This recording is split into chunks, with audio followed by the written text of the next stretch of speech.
ایک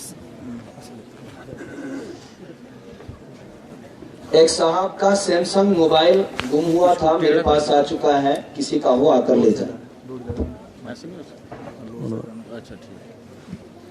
تھوڑا دور رکھو یار، آپ منہ سے لگا دیں، تھوڑا دور رکھو۔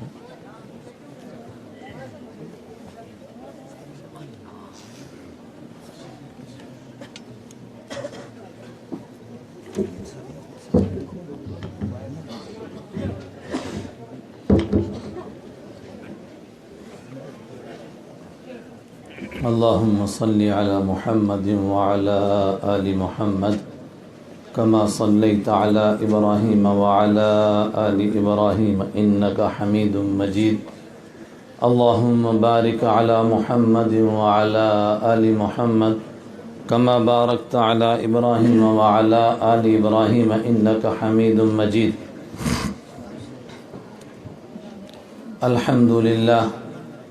الحمد لله نحمده ونستعينه ونستغفره ونؤمن به ونتوكل عليه ونعوذ بالله من شرور أنفسنا ومن سيئات أعمالنا من يهده الله فلا مضل له ومن يضلله فلا هادي له ونشهد أن لا إله إلا الله وحده لا شريك له ونشهد أن سيدنا وسندنا وشفيعنا ومولانا محمدا عبده ورسوله صلى الله تعالى عليه وعلى آله وأصحابه أجمعين أما بعد أعوذ بالله من الشيطان الرجيم بسم الله الرحمن الرحيم قل إن كنتم تحبون الله فاتبعوني يحببكم الله ويغفر لكم ذنوبكم لقد كان لكم في رسول الله أسوة حسنة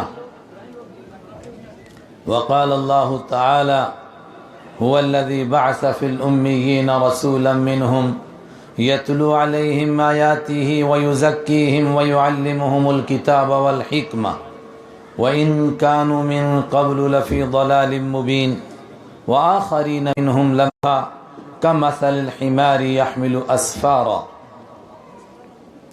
وقال النبي صلى الله عليه وسلم لا يؤمن أحدكم حتى أكون أحب إليه من والده وولده والناس أجمعين وقال النبي صلى الله عليه وسلم لا يؤمن أحدكم حتى يكون حواه تبعا لما جئت به وقال النبي صلى الله عليه وسلم لا تزال طائفة من أمتي على الحق وفي رواية لا تزال طائفة من أمتي يقاتلون على الحق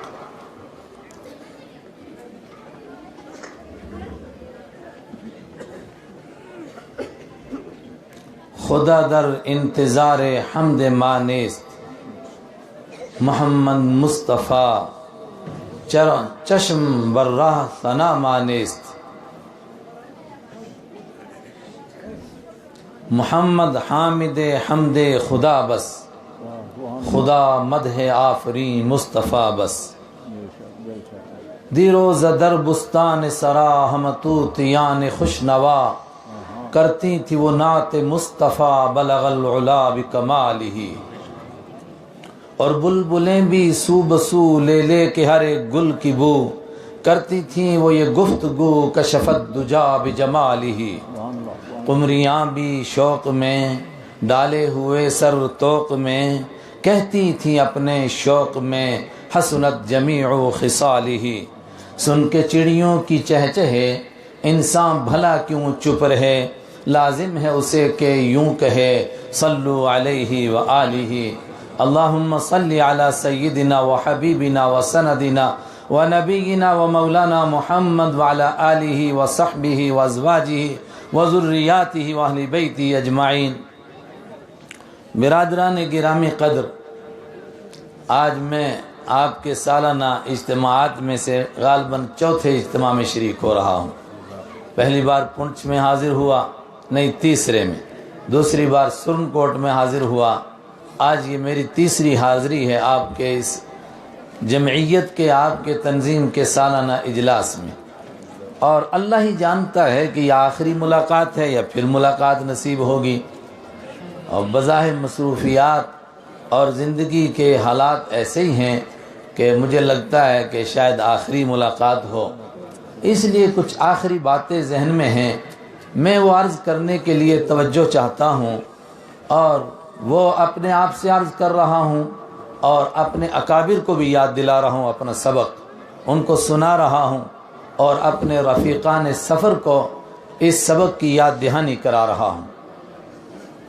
ہمارے مالک نے ہم پر کرم فرمایا، میں نئی بات نہیں شروع کر رہا ہوں، حضرت اقدس مفتی عبدالرشید صاحب نے جہاں بات چھوڑی تھی بس وہیں سے میں آگے بڑھا رہا ہوں۔ اس مالک کے بے شمار احسان اور کرم ہیں جس نے مجھے اور آپ کو انسان بنایا اور اشرف المخلوقات میں پیدا ہونے کا شرف عطا فرمایا، حضرت محمد الرسول اللہ صلی اللہ علیہ وسلم کی امت میں ہونے کا شرف نصیب کیا۔ اس مالک کے کتنے کرم ہیں جس نے میرے اور آپ کے لیے زمین و آسمان سب کچھ بنایا۔ یہ تصور سب سے پہلے انسان کو اس دور کے اندر آج سے 1450 سال پہلے اسلام ہی نے دیا کہ انسان کائنات کے لیے نہیں ہے، کائنات انسان کے لیے ہے۔ وہ تمہارا مالک ہے، والذی خلق لکم ما فی الارض جمیعا، جس نے زمین کی ساری صلاحیتیں اور زمین کی ساری نعمتیں اور زمین کی ایک ایک چیز تمہارے لیے پیدا کی ہے۔ وہ تمہارا مالک ہے جس نے تمہارے لیے زمین کے چرندے، درندے، حیوانات، نباتات، حجرات، شجرات سب کچھ تمہارے لیے پیدا کیا ہے۔ کسی میں تم کو فائدہ نظر آتا ہے، کسی میں فائدہ نظر نہ آئے، مگر وہ بھی تمہارے لیے۔ انسان جب کسی ہیبت ناک چیز کو دیکھتا تھا اس کے آگے جھک جاتا تھا۔ ایک زمانہ گزرا تھا کسی کو سورج کے آگے جھکے ہوئے، کسی کو تاروں کے اور کسی کو چاند کے آگے جھکے ہوئے۔ قرآن نے آ کر اعلان کیا، سخر لکم الشمس والقمر دائبین، یہ تمہارے خدمت گزار ہیں اور دوڑ رہے ہیں تمہاری خدمت کے لیے۔ للشمس ينبغي لها ان تدرك القمر ولا الليل سابق النهار ذلك تقدیر العزیز العلیم، یہ تمہارے مالک کا بنایا ہوا نظام ہے۔ سورج کو ایک وقت دیا دوڑنے کے لیے، چاند کو دوسرا موقع دیا، نہ سورج اس کے وقت پر قبضہ کر سکتا ہے اور نہ چاند سورج کے وقت میں دمک سکتا ہے۔ ذالک تقدیر العزیز العلیم، پلٹ کر کے دیکھ، ثم ارجع البصر، پھر دوبارہ دیکھ کرتین، هل ترى من فطور، کیا تجھے اس نظام میں کوئی دراڑ نظر آتی ہے، کوئی کمزوری نظر آتی ہے؟ یہ سب کچھ تیرے لیے پیدا کیا ہے، مگر تو کس کے لیے ہے؟ مفتی صاحب نے فرمایا تو میرے لیے ہے۔ وہ ہے تمہارا مالک۔ ما خلقنا، نہیں ہم نے پیدا کیا انسان اور جن کو، ما خلقت الجن والانس الا لیعبدون، تم کو اپنے لیے پیدا کیا ہے، یہ کائنات تمہارے لیے پیدا کی ہے۔ یہ اس مالک کا کرم ہے، اس کا احسان ہے، اس کا شکر ہے۔ لیکن اس کے ساتھ میں اس نے اسی پر بس نہیں کی اور انسانیت کو بھٹکتا ہوا نہیں چھوڑا۔ ایک تو اس نے ازل کے اندر انسانوں سے وعدہ لیا، جس پر آج کا ذی ہوش انسان، عقل مند انسان، جس کے پاس کچھ نہ کچھ دماغ کا حصہ موجود ہے، وہ اس کو تسلیم کرتا ہے کہ انسان کی آتما اس کی گواہی دیتی ہے کہ یقیناً اس سے یہ وعدہ کہیں ہوا ہے۔ وہ وعدہ اپنی ربوبیت کا لیا، ساری کائنات سے پوچھا، انسانوں سے پوچھا، الست بربکم، کیا میں تمہارا مالک نہیں ہوں؟ قالوا بھلا، سب نے کہا کہ تو ہمارا مالک ہے۔ فالہمہا فجورہا وتقواہا، اور پھر ہر انسان کے اندر نیکی اور برائی کرنے کی صلاحیت رکھ دی، اور پھر ہر انسان کو اعلان کر دیا، من شاء فلیؤمن ومن شاء فلیکفر، جس کا دل چاہے وہ مانے، جس کا دل چاہے وہ نہ مانے، لیکن یاد رکھے قد افلح من زکاہا وقد خاب من دساہا، جو اپنے آپ کو درست رکھے گا، اپنے دل کی دنیا کو پاک اور صاف رکھے گا، وہ کامیاب ہوگا، اور جو اپنے دل کو میلا اور کچیلا کر دے گا اور دنیا کی گند میں ملوث کر دے گا، وہ نامراد ہوگا۔ دنیا والوں کو کامیاب نظر آئے، میں مالک الملک کہہ رہا ہوں کہ یہ ناکام ہے۔ یہ اس مالک کا احسان اور اس کا کرم ہوا، اور اسی پر اس نے بس نہیں کی، وما بکم من نعمت فمن اللہ، تمہارے پاس جتنی نعمتیں ہیں تمہارے رب کی دی ہوئی ہیں، سب سے بڑا کرم اس کا یہ ہوا کہ اس نے پھر سب سے پہلے جو انسان پیدا کیے، حالانکہ وہ پیغمبر بھی تھے، پہلے انسان بھی تھے، وہ انسانوں کو توحید کی تعلیم دے کر کے گئے، وہ انسانوں کو انسانیت سکھا کر کے گئے تھے، لیکن اس کا دشمن اس کے پیچھے نفس بھی تھا، شیطان بھی تھا، اس لیے انبیاء کرام کا ایک سلسلہ لگا دیا، وَقَفَّيْنَا مِن بَعْدِهِ بِالرُّسُلِ، ان کے بعد ہم نے رسولوں کا ایک تانتا لگا دیا۔ حضرت شیس علیہ السلام آئے، نوح علیہ السلام آئے، ہود علیہ السلام آئے، صالح علیہ السلام آئے، ابراہیم علیہ السلام آئے، اور سب کے سب ایک ہی تعلیم دیتے رہے، ایک ہی سبق یاد کرانے آئے، وَمَا مِن إِلَٰهٍ إِلَّا اللَّهُ، اے انسانوں تمہیں یہ بتانے کے لیے آئے ہیں تمہارا کوئی مسجود نہیں، تمہارا کوئی معبود نہیں، تمہاری جبین نیاز کا کوئی مرکز نہیں ہو سکتا، تمہاری جبین یہ کسی اور کے سامنے جھکنے کے لیے نہیں آئی، تم تو اشرف المخلوقات ہو، والتین والزیتون وطور سینین وذا البلد الامین لقد خلقنا الانسان فی احسن تقویم، ہم نے تم کو بہترین سانچے میں، بہترین ڈھانچے میں، بہترین صورت اور شکل دے کر پیدا کیا، یہ کائنات تمہارے لیے پیدا ہوئی ہے، تم اس کے لیے نہیں پیدا ہوئے، تمہیں میں نے اپنے سامنے جھکنے کے لیے پیدا کیا ہے۔ وَمَا مِنْ إِلَٰهٍ إِلَّا اللَّهُ، نہیں ہے تمہارا کوئی معبود، صرف ایک اللہ۔ وہ پیغام یاد کرانے کے لیے 1,24,000 کم و بیش انبیاء کرام دنیا میں تشریف لائے، لیکن ایک سلسلہ بتایا اور پہلے دن ہی بتا دیا کہ یہ سلسلہ چلے گا، چلتا رہے گا، مگر ایک موڑ آئے گا جہاں انسانیت اپنے ٹھہراؤ پر پہنچ جائے گی، بالغ ہو جائے گی۔ بچہ چھوٹا ہوتا ہے، اس کا ایک کپڑا بنتا ہے، بڑا ہوا دوسرا بنا، اس سے بڑا ہوا تیسرا بنا، اس سے بڑا ہوا چوتھا بنا، اور جب وہ زندگی کی بہاریں بتاتے بتاتے 20 سال اور 25 سال کی عمر کو پہنچا، اس وقت جو اس کے لیے جوتا بنا، جو کپڑا بنا، جو ٹوپی بنی، اب وہ اس کے مرتے دم تک وہی رہے گا، کوئی دوسرا نہیں بنے گا۔ جب انسانیت اپنے بلوغ کو پہنچ جائے گی، جہاں مزید کوئی بڑی تبدیلی نہیں ہوگی، وہاں ایک عظیم الشان ہستی آئیں گی۔ ان سے پہلے جو آتے رہے وہ آ کر کے کہتے رہے، یا قوم اعبدوا اللہ، او میری قوم تم ایک اللہ کو مان لو، اور میری برادری کے لوگوں تم اللہ کو مانو، میرے علاقے کے لوگوں اللہ کو مانو۔ اس موڑ پر جب انسانیت پہنچے گی پھر وہ عظیم الشان ہستی آئیں گی جو کہیں گے، یا ایھا الناس انی رسول اللہ الیکم جمیعا، اے ساری دنیا کے انسانوں، اے کالے اور گورو، اے چٹے اور گورو، اے پوری دنیا کے انسانوں، پڑھے لکھے ہوں یا ان پڑھ ہوں، پہاڑوں میں رہتے ہوں، جنگلوں میں رہتے ہوں، بیابانوں میں رہتے ہوں، بادیہ نشین ہوں، اور تہذیب یافتہ قسم کے لوگ ہوں، تم سب کان کھول کر کے سنو، انی رسول اللہ الیکم جمیعا، میں تم سب کے لیے اللہ کی طرف سے رسول آیا ہوں، اور تنہا رسول نہیں، میں اس کے ساتھ یہ اعلان کرتا ہوں، وما ارسلناک الا رحمتا للعالمین، میں ساری انسانیت کے لیے رحمت بن کر آیا ہوں، میں صرف انسانوں کے لیے نہیں اور ماننے والوں کے لیے تنہا نہیں، نہ ماننے والوں کے لیے بھی، اور انسان سے بڑھ کر حیوانوں کے لیے، حجرات کے لیے، شجرات کے لیے، سب کے لیے رحمت بن کر آیا ہوں۔ میرے پاس وقت زیادہ سے زیادہ 40 منٹ ہے، میں عرض کر سکتا تھا کہ انسانوں پر آپ نے کیا کرم فرمایا، حیوانوں کے حقوق کیا ان کو دیے، بلکہ زمین کو اس کا حق ملا، آسمان کو اس کا حق ملا، پتھروں کو ان کا حق ملا، جانوروں کو ان کا حق ملا، نباتات اور شجرات کو ان کا حق ملا، جس سے وہ آج تک محروم تھے۔ تو آپ انسانیت کے لیے کتنے رحمت تھے، کس طرح رحمت بن کر کے آئے، وہ بہت لمبا موضوع ہے، مجھے اس طرف نہیں جانا ہے۔ میرا ایک خاص موضوع ہے جس کے لیے میں نے مختلف مقامات سے آیتیں پڑھی ہیں، اور میں نے 3 حدیثیں آپ کو سنائی ہیں۔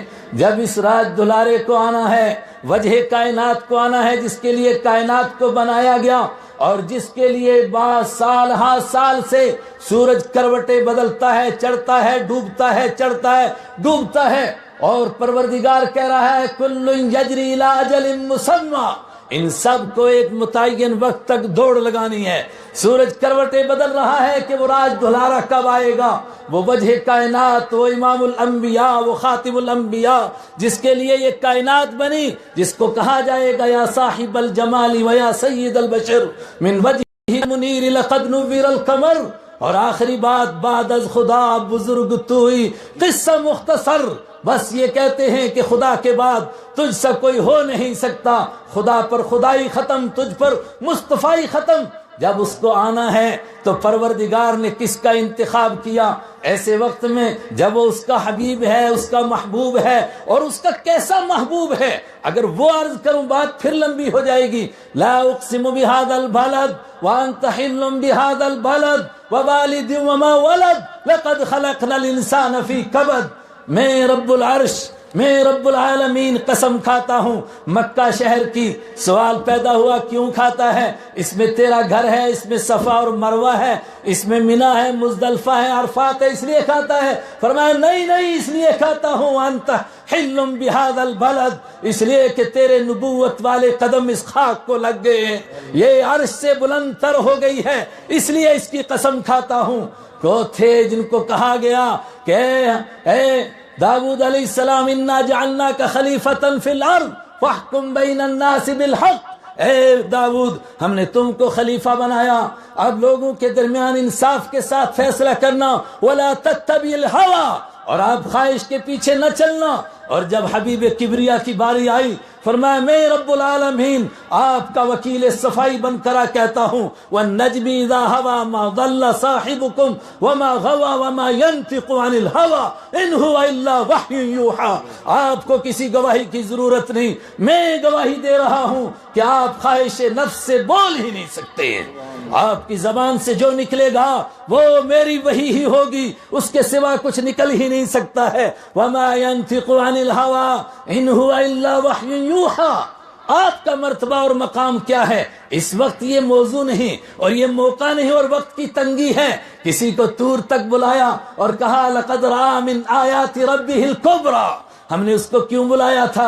اپنی قدرت کی کچھ نشانیاں دکھانی تھی، اور کسی کو ہوا پر اڑایا اور کہا سخر له الریح تجری بامرہ رخاء حیث اصاب، وہ دیکھو سلیمان علیہ السلام انجن کے بغیر جہاز کے اوپر بیٹھے ہوئے ہیں اور ہوا ان کی خادم ہے، بامرہ ان کے آرڈر سے ان کو لے کر کے اڑتی ہے، جہاں جانا چاہتے ہیں وہاں لے کر کے جاتی ہیں۔ یہ سلیمان علیہ السلام کا مرتبہ اور مقام ہے۔ اور ابراہیم علیہ السلام کی باری آئی، ابو الانبیاء ہے، نبیوں کے بعد ہیں۔ وَكَذَلِكَ نُرِي إِبْرَاهِيمَ مَلَكُوتَ السَّمَاوَاتِ وَالْأَرْضِ لِيَكُونَ مِنَ الْمُوقِنِينَ، ہم نے کائنات کی بادشاہیاں دکھائیں، ابراہیم علیہ السلام کو آسمان کی طاقت دکھائی، زمین کی طاقت دکھائی، اپنی قدرت کے خزانے دکھائے، لِيَكُونَ مِنَ الْمُوقِنِينَ، تاکہ ایسا یقین حاصل ہو جائے کہ آگ میں کود پڑیں تو کوئی خوف اور خطر نہ ہو، اور ملک کو چھوڑ جائیں تو کوئی خوف اور خطر نہ ہو، بلکہ ان کے گھر والوں کو وہ ایمان نصیب ہو جائے کہ بیت اللہ کے پاس سنگلاخ وادیوں میں اور چٹانوں کے بیچ میں جہاں درندوں کا بسیرا نہیں ہے وہاں ابراہیم علیہ السلام چھوڑ کر کے جائیں۔ نہ پانی ہے ان کے پاس، نہ ان کے پاس کھانے کے لیے کچھ ہے، نہ رہنے کے لیے گھر ہے۔ اور جب ابراہیم علیہ السلام سے پوچھا جائے کہ کیوں ہمیں یہاں چھوڑا ہے، کیا آپ کے رب نے آپ کو یہ حکم دیا ہے، اور وہ فرمائیں کہ ہاں اسی لیے، تو وہ کہیں اذن لا یضیعنا، اگر رب نے حکم دیا کوئی پرواہ نہیں۔ یہ شان اور یہ مقام سیدنا ابراہیم علیہ السلام کا، فرمایا نہیں میرے محبوب تیرا کوئی اور مقام ہے۔ سبحان الذی سخر لنا ھذا، سبحان الذی، وہ ہے پروردگار، سبحان الذی، پاک ہے وہ ذات اسریٰ بعبدہ لیلا من المسجد الحرام الی المسجد الاقصی بارکنا حولہ لنریہ من آیاتنا الکبریٰ، بڑی بڑی نشانیاں ان کو دکھانے کے لیے کس طرح ہم ان کو مسجد حرام سے مسجد اقصی لے گئے، اور چند لمحوں میں کس طرح ہم نے آسمانوں کی سیر کرائی، اور دنیا اپنی جگہ پر کس طرح جام ہو گئی، جہاں کھڑی تھی وہاں کھڑی کی کھڑی رہ گئی، اس لیے کہ محبوب اپنے محبوب سے، عبد اپنے معبود سے ملنے کے لیے جا رہے ہیں، حبیب کبریا رب العالمین سے ملنے کے لیے جا رہے ہیں۔ یہ مرتبہ اور مقام آپ کا ہے، تو آپ کو کہاں بھیجا جائے؟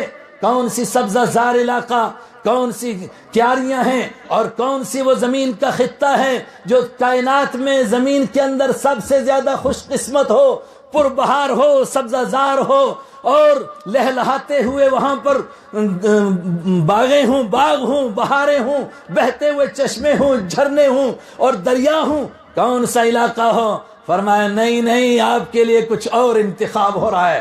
آپ کے آنے سے 2500 سال پہلے سیدنا ابراہیم علیہ السلام کو حکم دیا گیا میرا حبیب آ رہا ہے.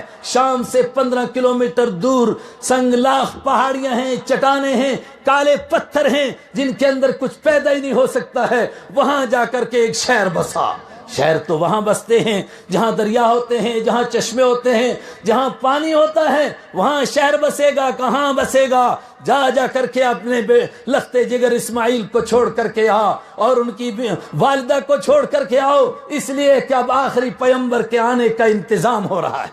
اور ابراہیم علیہ السلام اپنے لخت جگر کو چھوڑ کر جاتے ہیں اور پھر آتے ہیں. پھر کچھ دنوں کے بعد جب یہ بستی بننے لگتی ہے تو ہاتھ اٹھاتے ہیں رب اجعل ھذا بلدا آمنا وارزق اہلہ من الثمرات من آمن منہم باللہ والیوم الآخر.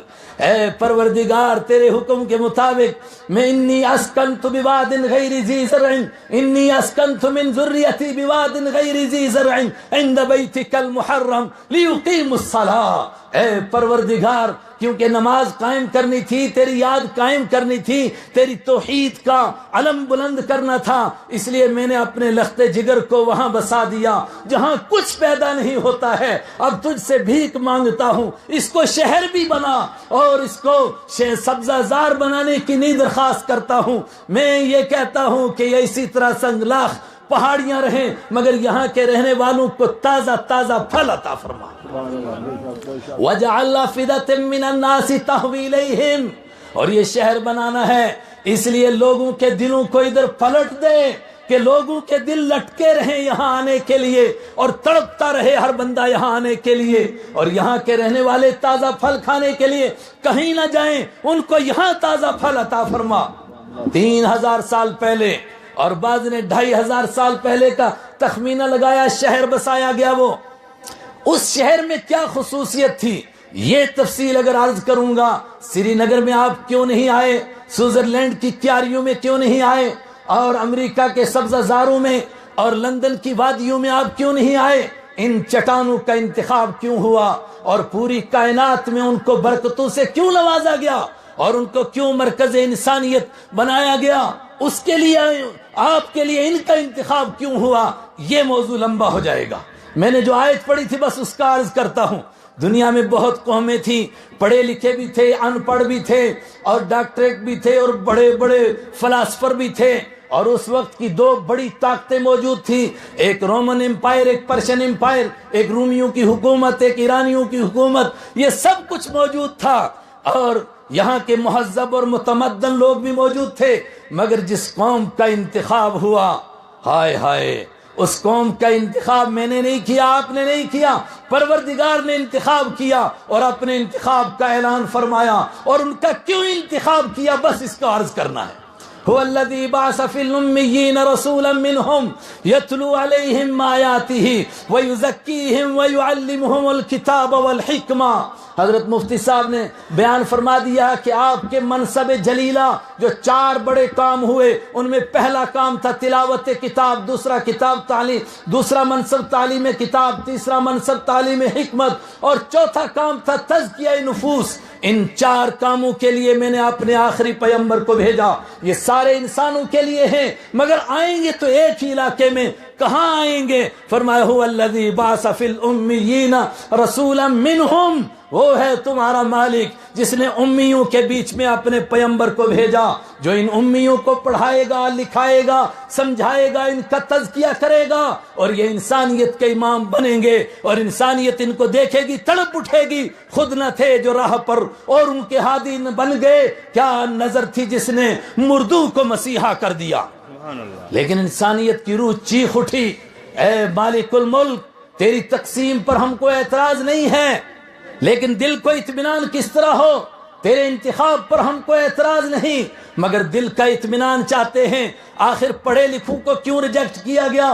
اس سے پہلے تو پڑھے لکھے موجود تھے اور دنیا میں ان کی پڑھائی کی دھوم مچی ہوئی تھی، اور ان کے سمجھدار، ان کے ذہین اور ان کے مذہبی ہونے اور ان کے عقل مند ہونے کی تو پوری دنیا میں ہلچل مچی ہوئی تھی۔ ان کو کیوں ریجیکٹ کیا گیا اور امیوں کا انتخاب کیوں ہوا؟ فرمایا کس کا انتخاب کروں؟ کہا یہودی بھی تو ہیں اور عیسائی بھی تو ہیں، فرمایا ان کا انتخاب کروں۔ مثل الذین حملوا التوراۃ ثم لم يحملوها كمثل الحمار يحمل اسفارا۔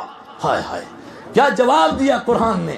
اور مجھے اور آپ کو اللہ ذوق دے قرآن پڑھنے کا، بالکل الف لام میم سے لے کر والناس تک یہی انداز ہے قرآن کا۔ ایک آیت پڑھو اس میں کچھ سوالات پیدا ہوتے ہیں، دوسری آیت اس کا جواب، دوسری آیت پڑھو اس میں کچھ سوالات پیدا ہوتے، تیسری آیت میں اس کا جواب۔ کیوں امیوں کا انتخاب ہوا؟ ان پڑھوں کا کیوں ہوا؟ پڑھے لکھوں کو کیوں ریجیکٹ کیا گیا؟ فرمایا کون ہے پڑھے لکھے؟ کہا یہ یہودی۔ مثل الذین حملوا التوراۃ ثم لم يحملوها كمثل الحمار يحمل اسفارا۔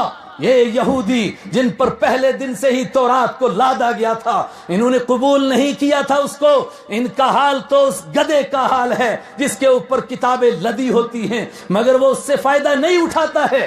ان کا کیا جرم ہے؟ کہا ان کا یہ چھوٹا قصور ہے کہ انہوں نے اپنے نبیوں کی سیرت کو بدل ڈالا۔ یکتبون الکتاب بایدیہم ثم یقولون ھذا من عند اللہ، اپنے ہاتھ سے کتاب کو لکھتے ہیں اور پھر کہتے ہیں اللہ کی طرف سے ہے۔ یہ ان کا چھوٹا جرم ہے۔ یحرفون الکلم عن مواضعہ، یہ بات کو اپنی جگہ سے بدل دیتے ہیں، اور آج بدلتے بدلتے بدلتے بدلتے وہاں پہنچ گئے ہیں، نہ تورات اصلی شکل میں باقی ہے، نہ موسیٰ علیہ السلام کی سیرت اصلی شکل میں باقی ہے۔ کوئی انسان کھڑا ہو جائے کہ میں موسیٰ علیہ السلام کی طرح زندگی گزارنا چاہتا ہوں، پوری دنیا کے یہودیوں کو چیلنج ہے، آؤ موسیٰ علیہ السلام کی سیرت کو پیش کرو، نہیں پیش کر سکتے۔ پھر سوال پیدا ہوا تو عیسائی بھی تو موجود تھے، ان کو دے دیے جاتے آخری پیغمبر، یہ تو پڑھے لکھے لوگ ہیں اور پوری دنیا میں گھوروں نے دھوم مچائی ہوئی ہے۔ فرمایا ہاں ہاں وَجْعَلْنَا فِي قُلُوبِ الَّذِينَ اتَّبَعُوهُ رَأْفَةً وَرَحْمَةً، میں نے عیسائیوں کو ایک خاص دولت دی تھی، جو عیسیٰ علیہ السلام کے پیچھے چلے تھے، ان کے دلوں کو نرم کیا تھا، ان کے دلوں کو مہربان بنایا تھا، لیکن ہائے بدقسمتی، انہوں نے دین کا وہ حشر کر ڈالا، دین کے ساتھ وہ دھوکہ کیا اور دین کے ساتھ وہ غداری کا معاملہ کیا جو یہودی بھی نہیں کر سکے تھے۔ وہ کیا دین کا معاملہ، کیا غداری کا معاملہ کیا؟ کہا سورہ فاتحہ نہیں پڑھتے ہو غیر المغضوب علیہم، یہودی تو جان بوجھ کر کے دین کو چھوڑ گئے، ان پر خدا کا غضب نازل ہوا، مگر یہ عیسائی دین کو یوں چھوڑ گئے کہ کچھ نئی باتوں کو دین میں ایڈ کرتے رہے اور کہتے رہے کہ جنہ گڑ پاؤ اتنا میٹھا، کی فرق پیندا ہے جی، تھوڑا سا اور نیکی کا کام کر لیں اور نیکی کا کام کر لیں، اس سے بڑی بڑھوتری ہو جائے گی۔ اور یہ ذلیل نہیں یہ سمجھے کہ دین میں اضافہ کرنے کا مطلب خدا کی خدائی پر اعتراض ہے کہ تو نے دین کو کامل نہیں کیا، ابھی کچھ کام باقی ہیں وہ ہم کریں گے۔ دین کے اندر نئی بات کو داخل کرنا یہ نبی کی نبوت پر اعتراض ہے کہ عیسیٰ علیہ السلام تجھ سے کچھ کام رہ گئے تھے وہ ہم اس میں اضافہ کریں گے۔ عرض کیا وہ کون سا کام ہے؟ فرمایا رہبانیت ابتدعوها ما كتبناها علیہم، وہ رہبانیت، وہ جنگلوں میں پھرنا، وہ پہاڑوں میں بیٹھنا، وہ غاروں میں بیٹھنا، وہ پاؤں میں کھڑے، وہ پانی کے اوپر ایک پاؤں پر کھڑا ہونا اور رہبانیت کو اختیار کرنا، یہ نئی چیز انہوں نے ایجاد کی تھی۔ اور کس لیے ایجاد کی تھی؟ صرف میری رضا کے لیے ایجاد کی تھی۔ جب بھی نیکیاں ایجاد ہوتی ہیں وہ اللہ کی رضا کے لیے ایجاد ہوتی ہیں، اور پھر کیا ہوتا ہے؟ پھر وہ لوگ مرتے دم تک یہ خیال کرتے رہتے ہیں وَظَنُّوا أَنَّهُمْ يُحْسِنُونَ سنا کہ وہ کوئی اچھا کام کر رہے ہیں، لیکن جب مر کر کے سوف اذا انکشف الغبار سترى تحت فرسك فرس امرجال، جب یہ غبار چھٹتا ہے اور زندگی کا سورج ڈوبتا ہے اور آخر کی حقیقت روشن ہوتی ہے، پھر پتا چلتا ہے گھوڑے پر کون تھا، گدھے پر کون تھا۔ ہاں نہیں انہوں نے ایجاد کی تھی مگر ہماری رضا کے لیے۔ پھر کیا ہوا؟ فما رعوها حق رعایتها، پھر انہوں نے اس کی رعایت نہیں کی جیسے کرنی چاہیے تھی۔ پھر کن عیسائیوں میں بھیجوں میں اپنے پیغمبر کو؟ ہائے ہائے، قرآن نے جو اللہ نے قرآن میں جو اپنے حبیب کی سیرت بیان کی ہے، میں اپنے پیغمبر کو کیوں بھیج رہا ہوں؟ فرمایا اس لیے کہ وہ وقت آ گیا ہے کہ میرے حبیب کے سوا اب کام بننے والا نہیں۔ لم يكن الذين كفروا من اهل الكتاب والمشركين حتى تاتيهم البينة، انسانیت بگڑتے بگڑتے وہاں پہنچی ہے کہ اب انسانیت باز آنے والی نہیں تھی، حتیٰ یہاں تک کہ ان کے پاس اللہ کی طرف سے زبردست دلیل نہ آ جائے۔ عرض کیا کیا ہے وہ دلیل؟ رسول من اللہ یتلو صحفا مطہرا فیہا کتب قیمہ۔ جب تک وہ پیمبر نہ آ جائے، وہ عظیم الشان پیمبر جو وہ کتاب لے کر کے آئے، جس کتاب کی ایک ایک آیت ایک ایک کتاب ہے، جس کی ایک ایک صورت ایک ایک کتاب ہے، وہ کتاب لے کر کے آئے جس کا ایک ایک جملہ ایک ایک کتاب کا مقابلہ کرتا ہے، وہ آخری پیمبر آئے، عیسائیوں کے بیچ میں آئے، یہ رہبانیت پر رکے؟ فرمایا نہیں نہیں، آگے بڑھ گئے۔ عیسیٰ علیہ السلام نے کہا تھا انہ من یشرک باللہ فقد حرم اللہ علیہ الجنہ، اور لوگوں سنو، چھوٹے موٹے گناہ اللہ معاف کرے گا، لیکن کان کھول کر کے سنو، جو شرک کرے گا اللہ نے اس کے اوپر جنت کو حرام کر دیا ہے۔ اس عیسیٰ علیہ السلام کو ماننے والے عیسائی کیا کہتے ہیں؟ قالت الیہود عزیر ابن اللہ وقالت النصارى المسیح ابن اللہ۔ یہودیوں نے کہا کہ ہمارا پیغمبر حضرت عزیر اللہ کا بیٹا تھا، عیسائیوں نے کہا ہم کیوں پیچھے رہیں، ہمارا پیغمبر حضرت عیسیٰ اللہ کا بیٹا تھا۔ اور کوئی اس سے آگے بڑھا، کہا نہیں نہیں، خدا تین ہے، تین ایک ہے، اور ایک تین میں ہے۔ قرآن پاک نے کہا، فرمایا باز آ جاؤ، تین کہنے سے باز آ جاؤ، باز آ جاؤ، اور یہودیوں تم بھی باز آؤ۔ ایسا نہ ہو کہ تمہارے ساتھ وہ معاملہ ہو جائے جو پہلے نافرمانوں کے ساتھ ہوا تھا، تمہاری صورتیں ہی بگڑی جائیں، تمہاری صورتیں بگاڑ دی جائیں۔ ان کے بیچ میں اپنے پیغمبر کو بھیجوں، یہ اس کے لائق نہیں۔ کن کے بیچ میں بھیجے گا؟ فرمایا امیوں کے بیچ میں بھیجوں گا۔ ان امیوں کی کیا خوبی ہے؟ فرمایا یہ کسی کے غلام نہیں رہے ہیں۔ سیدنا اسماعیل علیہ السلام سے لے کر کے آج تک کسی نے ان پر حکومت نہیں کی ہے، ان کے مزاج میں چاپلوسی نہیں ہے، ان کے مزاج میں حاشیہ برداری نہیں ہے، ان کے مزاج کے اندر غلامانہ اور عاجزانہ لوگوں کے سامنے کھڑے ہونا اور اپنے ضمیر کو فروش کر دینا، اپنے ضمیر کو بیچ کر کے دوسرے کی ہاں میں ہاں ملانا، یہ ان کے مزاج میں نہیں ہے۔ ہاں، جہالت نے کچھ نشانات چھوڑے ہیں ان کے دل کے اوپر، مگر وہ مٹیں گے، اور جب وہ مٹیں گے تو پھر کیا ہوگا؟ فرمایا پھر پہاڑ بن کر کے کھڑے ہوں گے، پھر چٹان بن کر کے کھڑے ہوں گے، وہ مثال پیش کریں گے جو کائنات میں آج تک یہودی اور عیسائی پیش کرنے کا خیال نہیں کر سکے۔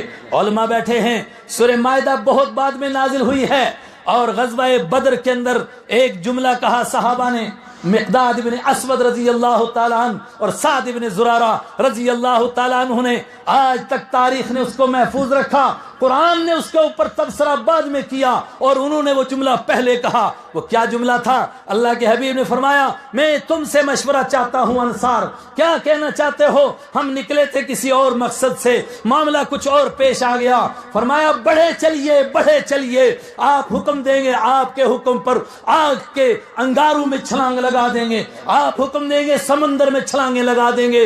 رب کعبہ کی قسم، ہم وہ یہودی نہیں ہیں جنہوں نے حضرت موسیٰ سے کہہ دیا تھا اذهب انت وربك فقاتلا انا هاهنا قاعدون، ہم وہ نہیں جنہوں نے کہا تھا جا تو اور تیرا خدا لڑے، ہم یہاں بیٹھے ہوئے ہیں، ہم آپ کے دائیں، ہم آپ کے آگے، ہم آپ کے پیچھے، ہم آپ کی ہر جانب سے حفاظت کریں گے، یہاں تک کہ ہمارے جسموں کے ٹکڑے ہو جائیں گے مگر کوئی آپ تک پہنچنے نہیں دیں گے۔ ہائے ان امیوں کو کیا سلیق! نعرہ تکبیر! ہاتھ بلند کر کے ذرا زندہ دلی کا ثبوت دے۔ شان صحابہ، عظمت صحابہ، شان رسالت، نعرہ تکبیر! میرے بھائیوں، درد دل کہنا چاہتا ہوں، اصل بات جو عرض کرنا چاہ رہا تھا، آئی وہ بات توجہ چاہتا ہوں۔ ان امیوں کا انتخاب کیا، اور ان امیوں نے انسانیت کو وہ کر کے دکھایا جس کے لیے قیامت تک یہ زمین ترستی رہے گی۔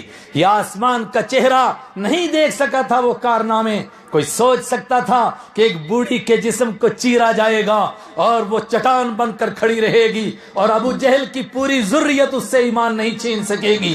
ہائے ہائے، ان امیوں میں وہ پیدا ہوئے وہ غار سور کو دیکھو، حبیب کبریا جا رہے ہیں، کبھی آگے جاتے ہیں کبھی پیچھے آتے ہیں۔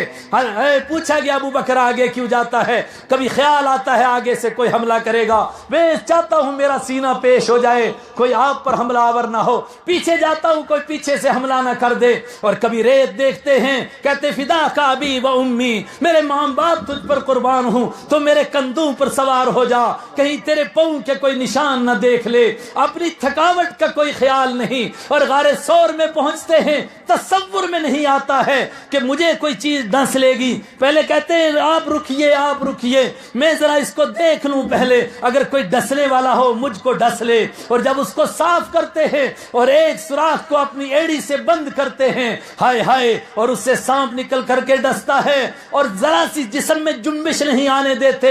فدا کا ابی و امی، ہمارے ماں باپ ان پر قربان ہو جائیں۔ کس طرح اطمینان سے وہ سانپ ڈس رہا ہے، مگر آپ اطمینان سے بیٹھے ہیں، یہاں تک کہ آنسوؤں کی لڑیاں لگتی ہیں اور رخسار اقصص پر گرتی ہیں، اس سے آپ بیدار ہوتے ہیں۔ آپ پوچھتے ہیں ما اصابک یا ابا بکر، ابو بکر تجھے کیا ہوا؟ کہا کسی چیز نے ڈس لیا ہے۔ آپ لعاب دہن لگاتے ہیں، ہائے ہائے، اللہ کو اس پر ترس آیا، اللہ نے ان کی صحابیت کی قسم کھائی۔ اذ ہما فی الغار اذ یقول لصاحبہ لا تحزن، وہ جب دو میں سے دوسرے تھے، وہ جو میرے نبی کے ثانی تھے، ان امیوں میں پھر نبی کے ثانی پیدا ہوں گے، غزوات میں آپ کے ثانی، کردار میں آپ کے ثانی، سنتوں پر عمل کرنے میں آپ کے ثانی، غار میں آپ کے پیچھے پیچھے اور مسلح میں آپ کے ثانی، یہ امیوں میں پیدا ہوں گے۔ ہائے ہائے، امیوں میں پھر ان کو کھڑا کروں گا۔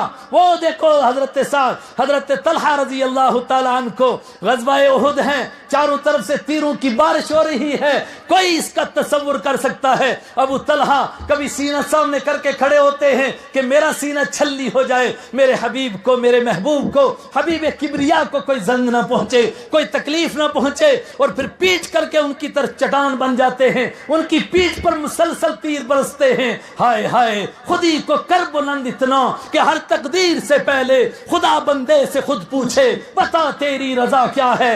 یہ مقام حاصل ہوا حضرت طلحہ رضی اللہ تعالیٰ عنہ کو۔ ساری کائنات کہتی ہے ہمارے ماں باپ، ہمارے استاذ کے ماں باپ، ہمارے اساتذہ کی عزتیں، ہمارے پیر و مرشد کی عزتیں، سب کی سب آپ کے اوپر آقا قربان ہو جائیں۔ اور میرے آقا فرما رہے ہیں فدا کا ابی و امی علمی یا طلحہ، طلحہ تم مار ان کافروں کو، میرے ماں باپ تیرے اوپر قربان ہو جائیں۔ ہائے ہائے، وہ امیوں میں پیدا ہوئے جو دین کے لیے پہاڑ بن گئے۔ قرآن نے کہا قل ان کان آباؤکم وابناؤکم واخوانکم وازواجکم وعشیرتکم واموال اقترفتموها وتجارة تخشون کسادها۔ او لوگو، اگر تمہارے ماں باپ اور تمہارے بھائی اور تمہاری اولاد اور تمہاری بیویاں اور تمہارا مال اور تمہاری کوٹھیاں احب الیکم من اللہ ورسولہ، تمہیں اللہ سے زیادہ پیارے ہوں، اللہ کے حبیب سے زیادہ پیارے ہوں، اس کی راہ میں قربانیاں دینے سے زیادہ پیارے ہیں، فتربصوا حتی یاتی اللہ بامرہ، پھر انتظار کرو کہ اللہ کا عذاب آئے۔ ابو بکر نے ثابت کر کے دکھایا، عمر نے ثابت کر کے دکھایا۔ غزوہ بدر میں کہا جو گرفتار ہوئے ہیں، مشورہ پوچھا کیا کریں، فرمایا ان کی گردنیں اڑائی جائیں۔ اب پوچھا گیا کون اڑائے گا؟ کہا اپنے بھائی کی میں اڑاؤں گا تاکہ لوگ دیکھ لیں ہم دین کے معاملے میں کوئی سمجھوتا نہیں کرتے۔ عبد الرحمن کی گردن اس کا باپ ابو بکر اڑائے گا، اور کوئی دوسرا اٹھے گا وہ اپنے رشتہ دار کی گردن کو صاف کرے گا۔ اور وہ جو 3 صحابی سب سے پہلے غزوہ بدر میں نکلے تھے، حضرت عبیدہ رضی اللہ تعالیٰ عنہ، ہائے ہائے، جب واپس لوٹے حبیب کبریا کی گود میں ان کا سر تھا۔ اس وقت میں عرض کیا اے اللہ کے محبوب صلی اللہ علیہ وسلم، آپ کو کچھ یاد ہے کہ آپ کے لیے آپ کے چاچے نے ایک شعر کہا تھا؟ آپ نے فرمایا کون سا؟ انہوں نے کہا کہ اس نے کہا تھا کہ ہم لاشوں کے ڈھیر لگائیں گے آپ کے گرد، مگر آپ تک قریشیوں کو نہیں پہنچنے دیں گے، کافروں کو نہیں پہنچنے دیں گے۔ آپ کے چاچے نے کہا تھا مگر کر نہیں سکا، میں آپ کی قدموں میں جان دے رہا۔ ہائے ہائے، کر کے دکھا گئے. ابو بکر رضی اللہ تعالیٰ عنہ کیا وہ تو مرد ہیں, ان کی بیٹی حضرت اسماء رضی اللہ تعالیٰ عنہ. اللہ اکبر. جب حضرت ابو بکر کی تلاش ہوئی, حضرت رسول اکرم کی تلاش ہوئی, ابو جہل ان کے پاس پہنچا اور ان کو پورا معلوم ہے, دن کی ساری خبریں سنا کر آئی ہیں اپنے ابا جی سے, حبیب کبریا سے. ابو جہل نے پوچھا کیا تو جانتی ہے تیرا باپ کہاں ہے, رحمت عالم صلی اللہ علیہ وسلم کہاں ہیں؟ انہوں نے کہا بالکل جانتی ہوں, جھوٹ نہیں بول سکتی ہوں. اس نے کہا کہ مجھے بتا, کہا نہیں بتا سکتی ہوں. اس نے کہا تجھے بتانا پڑے گا, میں ایسا کروں گا ویسا کروں گا. کہا تو کیا کر سکتا ہے, تو جان ہی تو لے سکتا ہے. میں جان دے سکتی ہوں, حبیب کبریا کو نہیں دے سکتی. ہائے ہائے, یہ وہ امی تھے جن کو اللہ نے کائنات کا امام بنانا تھا. فرمایا اس لیے ان کو میں نے اپنا حبیب دیا ہے. اور سب سے بڑا مسئلہ یہ تھا کہ یہ دین کو مضبوطی سے پکڑیں گے. جو آخری آپ کا ارشاد تھا, تمہارے لیے قرآن اور حدیث چھوڑ کر جا رہا ہوں, یہ اپنا طریقہ چھوڑ کر جا رہا ہوں. عضوا علیہا بالنواجذ, اس طریقے کو دانتوں سے پکڑنا. لوگ تم سے یہ طریقہ چھیننے کی کوشش کریں گے. یہ طریقہ تو پہلے دن سے اس کے لیے سازشیں ہوئی. میں نے اپنے حبیب سے بھی کہا تھا, فلا تطع كل حلاف مہین ہماز مشاء بنمیم مناع للخیر معتد اثیم عتل بعد ذلك زنیم. میرے حبیب کا طریقہ لوگوں سے, تم سے, ایمان والوں سے چھیننے کی کوشش کریں گے. عضوا علیہا بالنواجذ, اس کو دانتوں سے پکڑ کر کے رکھنا. ہائے, ان امیوں نے اس کو کس طریقے سے, کیسے دانتوں سے پکڑا. بخاری کی روایت ہے, عبداللہ ابن مسعود رضی اللہ تعالیٰ عنہ, اور تاریخ میں 3 عبداللہ ہیں, موقع نہیں ہے. آج میں نے کوئی تقریباً 50 واقعات جمع کیے تھے کہ بچوں نے آپ سے کس طرح محبت کی, بوڑھوں نے آپ سے کس طرح عشق لڑایا اور اس عشق کی تکمیل کر کے دکھائی. وہ تو کہتے ہوئے کہہ گئے کہ عشق کما میں ہیں, عاشق ہوں میں عشق کما میں, دل رکھے وانگ پہاڑا ہوں میں. اور آپ تو کہہ کر کے گئے, وہ کر کے دکھا کر کے چلے گئے. یہ قدم قدم بلائیں وہ سواد کوئے جانا, وہ یہیں سے لوٹ جائے جسے زندگی ہو پیاری. میں اور آپ تو کہتے رہے مگر وہ کر کے دکھا کے چلے گئے. مگر وقت اس کا ساتھ نہیں دیتا ہے, وقت تنگ ہے. اس لیے میں آگے بڑھتا ہوں دوسرے دور کے لیے کہ صحابہ نے اس دین کو کس طرح پکڑا. حضرت ابوبکر صدیق اٹھے اور لوگوں نے ان کو نرمی کا مشورہ دیا کہ حضرت تھوڑے نرم رہیں اور فلاں کام کے لیے اور فلاں کام کے لیے جھگڑا نہ کریں, اس لیے کہ ابھی حالات بڑے خطرناک ہیں. فرمایا ینقص الدین وانا حی, کیا میں زندہ رہوں, ابو بکر زندہ رہے اور لوگ دین کے ٹکڑے کرتے رہیں, یہ مجھ سے برداشت نہیں ہوتا ہے. حدیث کے الفاظ ہیں, فرمایا اگر مدینہ کے کتے رسالت معاب کے گھر پر حملہ کریں گے صلی اللہ علیہ وسلم, اور ازواج مطہرات امت کی ماؤں کے پونچے پکڑ کر کھینچیں گے, ابو بکر برداشت کرے گا. مگر اللہ کے دین میں اور حبیب کبریا کی سنت میں کوئی کمی زیادتی کرے گا, ابو بکر برداشت نہیں کر سکے گا. ہائے ہائے, بخاری کی روایت ہے, عبداللہ ابن مسعود رضی اللہ تعالیٰ, میں نے کہا یہ 3 عبداللہ ہیں آپ کے خادم. ابو ابن مسعود رضی اللہ تعالیٰ کبھی آگے چلتے ہیں, کبھی پیچھے چلتے ہیں, کبھی حبیب کبریا کے لیے مسواک رکھتے ہیں, کبھی پانی رکھتے ہیں. عبداللہ ابن مسعود, عبداللہ ابن عمر رضی اللہ تعالیٰ, اللہ کے حبیب نے دعائیں دی. ایک امام الفقہا ابن مسعود رضی اللہ تعالیٰ, دوسرے امام المفسرین ابن مسعود ابن عباس رضی اللہ تعالیٰ, اور تیسرے امام المحدثین حضرت عبداللہ ابن عمر رضی اللہ تعالیٰ. عبداللہ ابن مسعود رضی اللہ تعالیٰ, اللہ کے حبیب نے ایک موقع میں فرمایا حبر هذه الامہ, اس امت کے علم کا سمندر ہے اس کے پاس. وہ کوفہ میں تشریف لے گئے, ایک امام کو دیکھا کہ ہر روز فرض نماز پڑھ کر کے دائیں طرف مڑتا ہے, سجی طرف مڑتا ہے. آج ہمارا امام بھی مڑتا ہے اور بار بار مڑتا ہے, کوئی حرج کی بات نہیں. بخاری کے الفاظ ہیں, جو اٹھا کر کے دیکھو. عبداللہ ابن مسعود نے جب دیکھا کہ 2 دن امام ادھر سے مڑ رہا ہے, فرمایا جو آدمی یہ سمجھے کہ دائیں طرف مڑنا لازم ہے, اس نے اپنے دین کے اندر شیطان کے لیے بھی کچھ حصہ رکھ لیا. لوگ حیران ہوئے, حضرت کیا فرما رہے ہیں؟ فرمایا میں نے اپنے آقا کے پیچھے کتنی نمازیں پڑھی ہیں, میں نے دیکھا کبھی آپ دائیں مڑتے تھے مگر کبھی کبھی بائیں بھی مڑتے تھے. یہ امام ہمیشہ دائیں کیوں مڑتا ہے؟ یہ سنت کے خلاف کر رہا ہے. ہائے ہائے, وہ گئے یہودی جو اپنی طرف سے یحرفون الکلمہ عن مواضعہ, یہ امی پہاڑ بن کر کے کھڑے ہوئے, چٹان بن کر کے کھڑے ہو گئے. عید کا دن ہے, ایک آدمی جلدی آ گیا, ذرا صوفی مزاج ہے, نماز پڑھنے کھڑا ہوا, پیچھے سے حضرت علی آئے اور پکڑ کر کے یوں زور سے جھٹکا دیا، وہ جا کر کے گرا، وہ اٹھا، اس نے کہا میں نے کس کی مخالفت کی؟ آپ نے میری نماز بھی توڑی اور نماز میں مجھے گرایا، آپ نے تو گستاخی کی حد کر دی، یہ کیا کام کیا ہے؟ فرمایا تو نے گستاخی کی حد کی ہے، تو نے کس کی مخالفت کی؟ تو نے اس کی مخالفت کی جس کی رضا رب چاہتا ہے، وہ محمد مصطفیٰ صلی اللہ علیہ وسلم ہیں۔ میں نے کتنی عید کی نمازیں پڑھی، میرے حبیب نے، میرے آقا نے یہاں پر کبھی بھی عید سے پہلے کوئی نفل نہیں پڑھے، تو کون ہوتا ہے نفل پڑھنے والا؟ نہیں ہے موقع اس کے لیے کہ میں مزید اس کی تفصیل میں بھی جاؤں۔ ایک اور حدیث سنائی تھی، کیا تھا؟ لا یکون، تم میں سے کوئی مسلمان نہیں ہو سکتا یہاں تک کہ مجھ سے ماں باپ سے زیادہ، اولاد سے زیادہ، ساری کائنات سے زیادہ محبت نہ کر کے دکھائے۔ عرض کیا کیا ہے محبت کا مطلب؟ فرمایا لا یؤمن احدکم حتی یکون ہواہ تبعا لما جئت بہ، اس وقت تک کوئی مومن نہیں ہو سکتا جب تک کہ اس کے ذہن کی سوچ اس دین کے تابع نہ ہو جائے جس کو میں لے کر کے آیا ہوں۔ ایک اور ارشاد عرض کیا تھا خطبے میں، لا تزال طائفۃ من امتی علی الحق، یہ صحابہ کا زمانہ تھا جن امیوں کو قرآن نے کہا اولئک هم المؤمنون حقا، یہ پکے مومن ہیں، اولئک هم الصادقون، یہ بالکل سچے ہیں، اولئک هم المفلحون، یہ بالکل کامیاب ہونے والے ہیں۔ ان کی صداقت میں، ان کے ایمان میں، ان کی کامیابی میں اگر کوئی شک کرے گا اس کے ایمان میں شک ہے۔ تو کیا یہ سلسلہ اس طرح دین کے ساتھ ڈٹ جانے کا اور دین پر اپنے آپ کو قربان کرنے کا یہ انہی پر ختم ہو جائے گا؟ فرمایا نہیں نہیں، قیامت تک کھڑے کروں گا ان کو۔ میں رب کائنات کہہ رہا ہوں انا نحن نزلنا الذکر وانا له لحافظون، میں نے قرآن کو نازل کیا ہے اور میں اس کی حفاظت کروں گا۔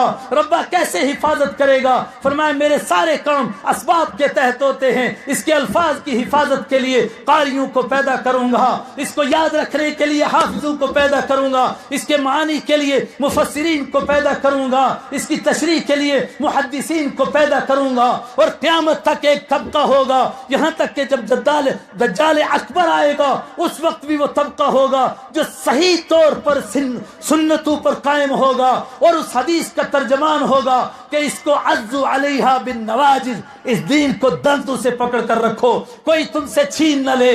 یہ 13 صدی گزر چکی ہیں، اب تری کا دور ہے، پوری دنیا کے اوپر گورو کا پرچم لہرا رہا ہے اور وہ کہہ رہے ہیں کہ ہماری حکومت میں کبھی سورج نہیں ڈوبتا ہے۔ اس وقت میں پروردگار نے ایک طائفہ منصورہ کو کھڑا کیا، ایک گروہ کو کھڑا کیا، الفاظ بھی نہیں، وقت بھی نہیں، میں ادھار لیتا ہوں سید عطا اللہ شاہ بخاری رحمت اللہ علیہ سے۔ اس نے کہا جب میں اس طائفہ پر غور کرتا ہوں مجھے ایسا لگتا ہے کہ صحابہ کی روحوں کا ایک قافلہ جا رہا تھا، ان روحوں میں سے کچھ کو روک کے رکھ لیا گیا اور کہا ان کو 13 صدیوں کے بعد پیدا کروں گا، اس وقت ان کی ضرورت ہوگی، اس وقت یہ پہاڑ بن کر کے کھڑے ہوں گے، کوئی گورو کے مقابلے میں کھڑا ہوگا اور اس کو وہاں گاڑ دے گا جہاں سے وہ اٹھا ہوگا، وہ فقیر درویش کھڑا ہوگا اور قرآن کی آیت کا تفسیر کرے گا، وَمَن يَتَوَكَّلْ عَلَى اللَّهِ فَهُوَ حَسْبُهُ، جو اللہ پر بھروسہ کر لے اللہ اس کے لیے کافی ہو جاتا ہے۔ جب گورے کہیں گے کہ جب جس کے پاس کھیت ہوگا اس کو روٹی ملے گی، جس کے پاس بھینس ہوگی اس کو دودھ ملے گا، جس کے پاس باغ ہوگا اس کو پھل ملیں گے، اس وقت میں وہ درویش اعلان کرے گا وَمَن يَتَّقِ اللَّهَ يَجْعَلْ لَهُ مَخْرَجًا،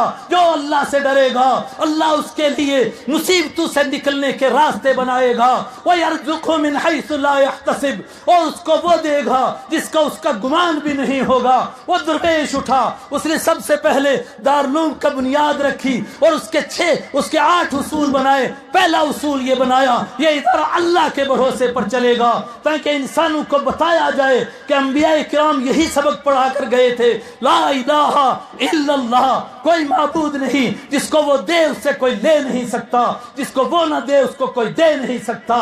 یہ طائفہ اٹھا، اس نے سنتوں کو سینے سے لگایا اور دانتوں سے پکڑا، واللہ دانتوں سے پکڑا۔ وہ مجدد الفسانی جس نے ایک انقلاب برپا کیا 1000 سال کے بعد، کیا اہمیت تھی اس کے نزدیک سنتوں کو پکڑنے کی۔ ایک مرید سے کہا کہ ایک آدمی ساری رات کھڑا رہتا ہے اور نفلیں پڑھتا ہے، فرمایا رب کعبہ کی قسم اس کا مقام نہیں پا سکے گا جو دوپہر کو تھوڑی دیر سنت سمجھ کر کے سو جاتا ہے اور قیلولہ کرتا ہے۔ دونوں ہاتھ بلند کر کے نعرہ تکبیر. اکابرین امت قاسم العلوم والخیرات علامہ قاسم نانوتوی، حضرت مولانا محمود الحسن گنگوہی، حضرت مولانا اشرف علی تھانوی، علماء حق علماء دیوبند، بلند آواز سے علماء حق علماء دیوبند، تنظیم علماء اہل سنت والجماعت، محسن قوم و ملت حضرت مولانا غلام قادر صاحب. نعرہ تکبیر، شان رسالت. یہ طبقہ کھڑا ہوا، یہ طائفہ منصورہ کھڑا کیا گیا. میں نہیں تفصیل میں جا سکتا اور وقت بھی میرا پورا ہوا چاہتا ہے، لیکن میرے سامنے اسلاف کے کردار کا ایک ٹھاٹھے مارتا سمندر ہے. ہائے ہائے کیا عشق عطا کیا تھا حضرت گنگوہی کے پاس کوئی آیا کپڑا لے کر کے کہا کہ یہ مدینہ سے لایا ہوں. دوسرے کسی نے کہا حضرت مدینہ میں کوئی کپڑے نہیں بنتے ہیں، یہ تو باہر کی فیکٹریوں میں بن کر کے جاتے ہیں اور مدینہ کے نام پر لا کر کے لوگ بھیجتے ہیں حاجی لوگ اور دھوکہ دیتے ہیں آپ کو. فرمایا رب کعبہ کی قسم، جس کو مدینہ کی ہوا لگ گئی ہے اس کے مقابلے میں دنیا کا کوئی کپڑا نہیں ہو سکتا ہے. حضرت کھجور بانٹنے لگے اور ایک آدمی کو تھوڑی سی آئی، ایک نے کہا حضرت یہ حقیر سی ہیں، اس کے اوپر کیا یہ تھوڑی سی. فرمایا دفع ہو جا، مجھ سے دور ہٹ، تم مدینہ کی کھجور کے ٹکڑے کو حقیر کہتا ہے، تجھے شرم نہیں آتی. اور کھجوروں کے ٹکڑے رکھ لیے، گٹھلیاں رکھ لی اور اس کو کوٹ لیا. فرمایا صبح کو تھوڑی دیر پھکی مار لیتا ہوں، مذاقہ مدینہ کی یاد آ جاتی ہے. آخری وقت میں بوڑھے ہو گئے، آنکھوں میں سرما پھیر رہے، سلائی پھیرتے ہیں. لوگوں نے کہا حضرت سرما تو بنائی کے لیے ہوتا ہے، بنائی تو جاتی رہی، اب سرما لگانے سے کیا فائدہ. فرمایا سرما بنائی کے لیے نہیں تھا، یہ محمد مصطفیٰ کی مصطفی کے لیے تھا. وہ تب بھی تھی جب بنائی تھی، اب بھی ہے. میں نے تب بھی رب کعبہ کی قسم کبھی سرما بنائی کے لیے نہیں لگایا، میں نے سنت کے لیے لگایا، آج بھی اسی لیے لگاتا ہوں. ہائے وقت ساتھ نہیں دیتا، گھڑی کی سوئیاں تیزی سے دوڑتی ہیں. بس میں آخری بات کہتا ہوں، تلک امت قد خلت لہا ما کسبت ولکم ما کسبتم ولا تسألون عما كانوا يعملون. او میری جماعت کے ساتھیوں، میں آج صبح سے یہ بار بار کہہ رہا ہوں اور تیسری مرتبہ آپ سے کہہ رہا ہوں، اپنے اکابر کی موجودگی میں کہتا ہوں اور اس سارے مجمع سے کہہ رہا ہوں. قرآن نے کہا، یہودی کہتے تھے کہ ہمارے بڑے بہت بڑے تھے، ہم پیروں اور پیغمبروں کی اولاد ہیں. قرآن نے کہا جھوٹے ہو، تلک امت قد خلت لہا ما کسبت ولکم ما کسبتم. وہ ایک جماعت تھی انبیاء کی، وہ ایک جماعت تھی بزرگوں کی، وہ ایک جماعت تھی ولیوں کی، وہ گزر چکی ہے. لہا ما کسبت ولکم ما کسبتم. ان کو وہ ملے گا جو انہوں نے کمایا، تم کو وہ ملے گا جو تم نے کمایا. میرے ساتھیوں، آج کمزوری یہی ہے، ہم کہتے قاسم نانوتوی ایسے عاشق رسول تھے کہ مدینہ میں جوتی نہیں لگائی اور پاؤں زخمی سے تربتر ہو گئے، زخموں سے تربتر ہو گئے. لیکن فرمایا نہیں، میرا دل نہیں مانتا ہے کہ میرے حبیب کے جہاں مقدس پاؤں لگے ہوں وہاں قاسم کا جوتا لگے. میں یہ برداشت نہیں کر سکتا ہوں. لیکن آج ہمارا عمل، ہمیں اس عمل کا کیا فائدہ؟ ہمارے کام تو ہمارا عمل آئے گا.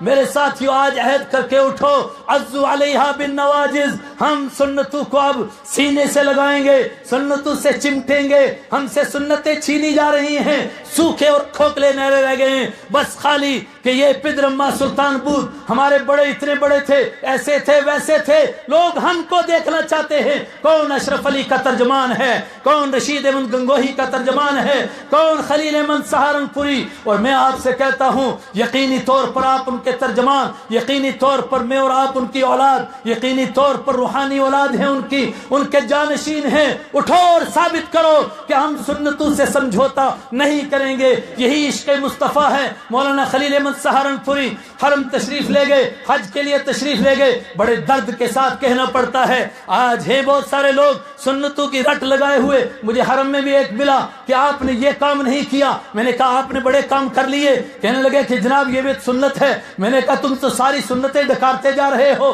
اور انتظامیہ کو اس کے لیے آلات فراہم کر رہے ہو اور ان کی حمایت کر رہے ہو. ان مسائل میں سنت تھی 8ویں ذی الحجہ کو سورج نکلنے صبح کے بعد مکہ سے سے نکلنا، حاجیوں کو رات کو نکالا جا رہا ہے، اور تم تماشا دیکھتے ہو، تمہیں مولوی کہتے لوگ.